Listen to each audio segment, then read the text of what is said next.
بسم اللہ الرحمن الرحیم ایاک نعبد و ایاک نستعین رب اشرح لی صدری ویسر لی امری واحلل عقدۃ من لسانی یفقہوا قولی۔ M T L T V کے ساتھ میں ہوں ایم ٹی ایل یعنی محمد تسلیم لنگا۔ اکتوبر سے چھٹا مہینہ شروع ہو گیا، فلسطینیوں پر ظلم و بربریت کی انتہا ہو گئی۔ اب نہ تو کوئی ہسپتال بچا، نہ کوئی اسکول، حتیٰ کہ اب تو مساجد بھی تباہ کر دی گئی۔ کھانے کا انتظام نہیں، پینے کا پانی نہیں، بیمار ہو زخمی ہو تو ادویات نہیں، ڈاکٹر علاج کہاں سے کریں، علاج معالجے کے لیے سہولیات نہیں۔ اگر کچھ ہے تو ہر طرف بارود کی بو، 400 بارود کی بو اور آگ، اور اس پر اسرائیلی درندوں کی بربریت۔ اگر اس سارے قضیے کو دیکھا جائے، سارے قصے کو دیکھا جائے، تو جو سب سے اہم بات نظر آتی ہے وہ یہ ہے کہ فلسطینیوں کا عزم آج بھی قرون اولیٰ کے مسلمانوں کی طرح تازہ اور مضبوط ہے۔ اور ہم جو دور بیٹھے ہیں، ہمارے حکمران اور تقریباً 50 سے 60 کے قریب مسلمان حکمرانوں کے سربراہان، انہوں نے دیکھ لیا کہ ان کے حکمران انتہائی پستی میں گرے ہوئے ہیں۔ ان کے لیے رب العالمین کا درجہ صرف اور صرف زمینی خدا ہے، اور وہ ہے امریکہ۔ ان لوگوں نے اپنا قبلہ و کعبہ بیچ دیا، بدل لیا۔ کوئی ایک مسلمان ملک بھی ایسا نہیں جس نے ان کی مدد کی ہو، کھل کر مدد کی، خصوصاً پاکستان، ترکی، یہ وہ دو ممالک جو بہت ہی مضبوط ہیں۔ ہم اپنے آپ کو ایٹمی قوت کہتے ہیں، لیکن ہمارے حکمرانوں کو اتنی توفیق بھی نہیں ہوئی کہ وہ فلسطینیوں کی حمایت میں ایک مضبوط جملہ ہی ادا کر سکے۔ اب انہیں مرنے کے بعد قیامت کے روز اللہ کو اس بات کا جواب ضرور دینا ہوگا۔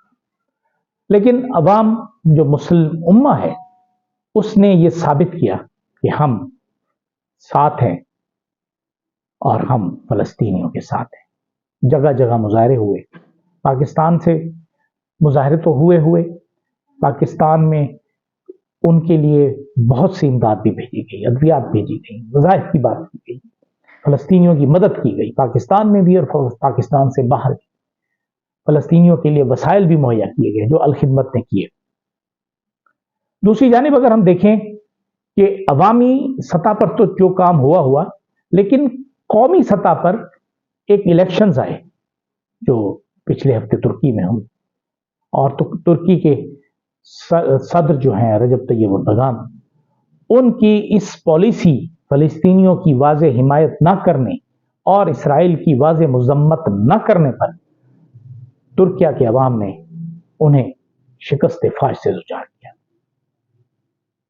اب میں ایک پریڈکشن کرنے جا رہا ہوں کہ جو امریکہ کے مسلمان ہیں، یہ اس برس امریکہ میں صدارتی انتخابات ہونے جا رہے ہیں، اس میں امریکی حکمرانوں کو، امریکی مسلمان جو ہیں وہ کم از کم بائیڈن کو ووٹ نہیں دیں گے، اور اس کا پورا فائدہ ڈونلڈ ٹرمپ کو ہوگا۔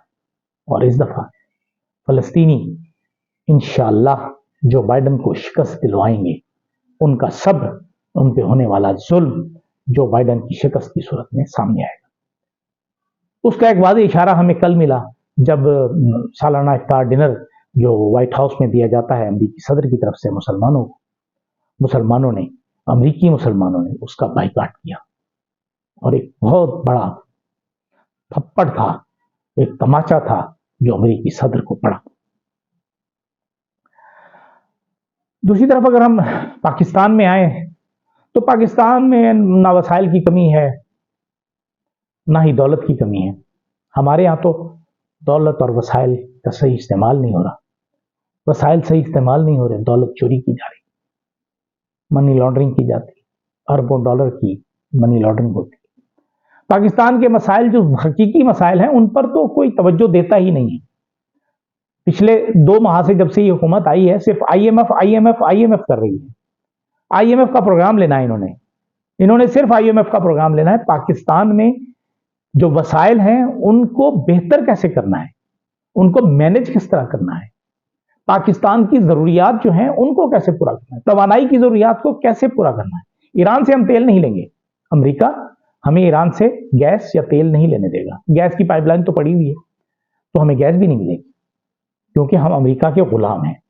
اور غلام بھی ایسے جنہوں نے پیسے بھی لیے ہوئے, قرض بھی لیے ہوئے امریکہ سے. ہم ان کے بھکاری ہیں امریکہ کے, ہم ان کے مقابلے میں کچھ نہیں کر سکتے. ہمیں اپنے عوام کا مفاد عزیز نہیں ہے, ہمیں عزیز ہے تو صرف اپنی جیبیں. دوسری طرف اگر دیکھا جائے دہشت گردی, پاکستان میں جو دہشت گردی اس وقت بھی ہے, اس کی اگر دو وجوہات, دو بڑے ریزن بنائے جائیں تو ایک ریزن بھارت ہے اور ایک ریزن امریکہ ہے. ہاں, امریکہ ہمارا دوست نما دشمن ہے ہمارا, ہم اس کے دوست نہیں ہیں. وہ صرف ٹیشو پیپر کی طرح ہمیں استعمال کرتا ہے اور اس کے بعد پھینک دیتا ہے. سوویت یونین کے خلاف اس نے کیا کیا, پھر جب اس کا اپنا مسئلہ پڑا 9/11 کے بعد کیا کیا, جو کچھ ہوا وہ ہم آج تک بھگت رہے ہیں. دوسری طرف ہمارے جو رہنما بنائے گئے فارم 47 کے جو ہمارے حکمران ہیں, انہیں پتا ہے کہ ہم کس طرح جیتے ہیں.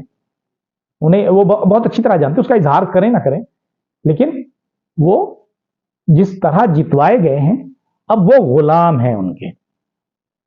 اب صدر ہمارے ملاقات کرتے ہیں آرمی چیف سے اور پھر بیان دیتے ہیں کہ ایک پارٹی جو ہے وہ مسلح افواج کے خلاف یہ کر رہی ہے, وہ کر. آصف زرداری صاحب اپنا وہ بیان بھول گئے جب اینٹ سے اینٹ بجانے والی بات کر رہے تھے. اس کے بعد انہیں بھاگنا پڑا تھا ملک چھوڑ کر.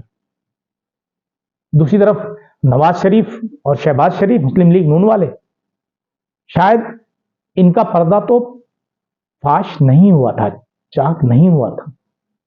وہ ہونا چاہیے تھا جو پلان انہوں نے 12 اکتوبر 1999 کو کیا تھا. انہوں نے پاکستان کی فوج کو آپس میں لڑوانے کی سازش کی تھی. وہ جاہل ہیں وہ لوگ جو آج فوج کی یہ تاریخ نہیں پڑھتے. ہم کبھی اس پر اپنا تجزیہ بتائیں گے, میں بتاؤں گا اپنا تجزیہ جو میں سمجھتا ہوں کہ انہوں نے کیا پلاننگ کی تھی.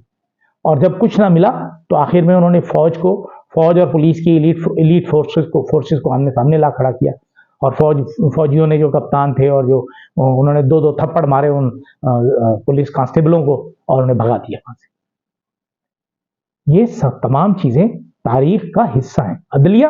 عدلیہ کے ساتھ جو کچھ کیا جا رہا ہے اس میں بھی ظاہر موجودہ حکومت شامل ہے. اس کے علاوہ کوئی ہے تو اس کے نام بھی سامنے آنے چاہیے, لیکن عدلیہ پر دباؤ بڑھاتا چلا جانا ان کا مقصد ہے, کیونکہ عدلیہ پر اگر دباؤ نہیں بڑھایا تو آزادانہ فیصلے آئیں گے, اور آزادانہ فیصلے آئے تو وہ 99% تحریک انصاف کے حق میں جائیں گے. خصوصاً وہ 3 کیسز جن کے ٹرائل ہم نے 5 دن کے اندر دیکھے تھے الیکشن سے قبل, جس میں عمران خان کو سزا دی گئی, ان کی بیگم کو سزا دی گئی, شاہ محمود قریشی کو سزا دی گئی. تو وہ جو کیسز تھے وہ تینوں کیسز ایسے تھے کہ جن سے ججوں پر ہونے والے دباؤ کا پتہ چل رہا تھا. اب اس دباؤ میں کس کا نام آ رہا ہے, کون کون اس میں شامل ہے, یہ تاریخ میں لکھا جائے گا, اور اس وقت ہم کسی کو منہ دکھانے کے قابل نہیں ہوں گے. ہمارے وہ حکمران جو آج حکمران ہیں وہ تو خیر یہ سوچتے ہی نہیں ہیں, کیونکہ وہ کہتے ہیں کہ بندہ ڈھیٹ ہونا چاہیے, عزت تو آنی جانی چاہیے. عزت ان کے لیے عزت کی کوئی اہمیت نہیں.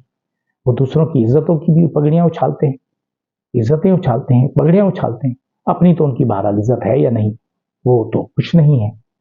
وہ تو اگر کچھ عزت ہوتی تو رحیم یار خان میں وہ ہجڑے نچوانے والے ایک ڈھولچی